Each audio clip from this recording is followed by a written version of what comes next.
If you didn't watch the first video in this series, you may want to go back and watch it first. In this video, we're going to look at some of the other features that you're going to start using to take more control over your camera.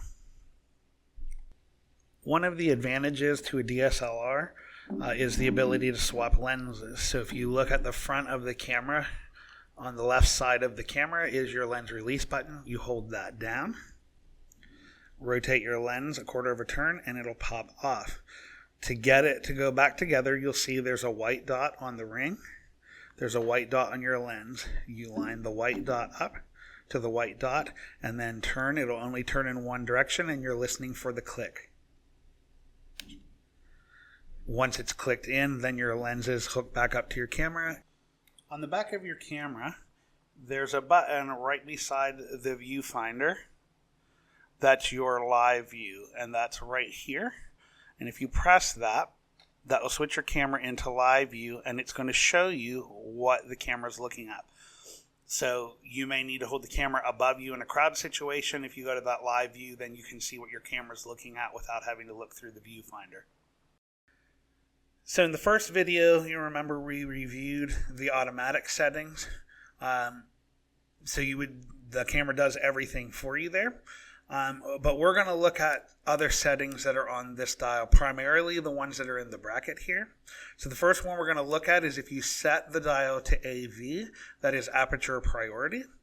And what that ends up doing is that means that you're going to set the aperture with your dial, and then the camera will set the shutter speed to match whatever it needs to take the photo. So this is like a semi-automatic version or mode. So it's doing most of the work for you. You're making decisions about what you want to be in focus. So we'll talk about aperture depth of field, and by using aperture priority, you can set how much is in focus in front of and behind. This setting is going to most commonly be used in portrait photography.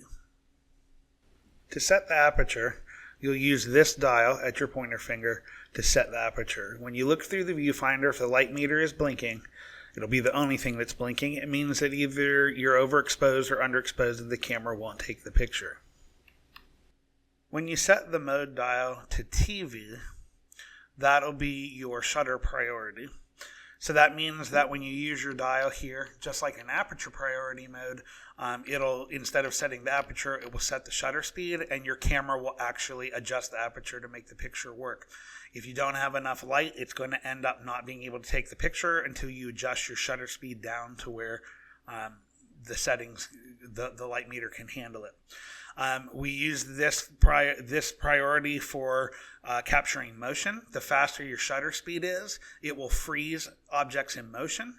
So somebody running through your picture, if your shutter speed's fast enough, they'll be in mid-stride and frozen. If you use a slower shutter speed, they'll blur as they're moving through the image. So this is most commonly used to photograph sporting events. To set the shutter speed, you'll use the same dial that you would when you set your aperture. The dial function changes depending on the mode. The last mode that we need to address in your mode dial is the manual mode, which is M. When you have your camera set to manual mode, that means you have to set the shutter speed and the aperture and read the light meter. The camera's not going to do anything for you.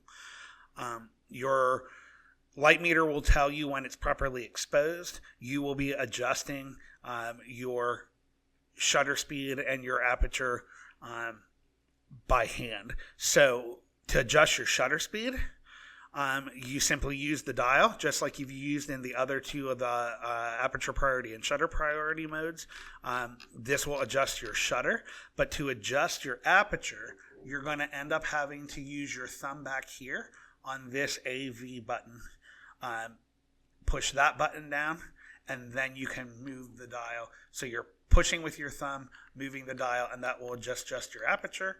Let go of that button, and it will go back to adjusting your shutter speed.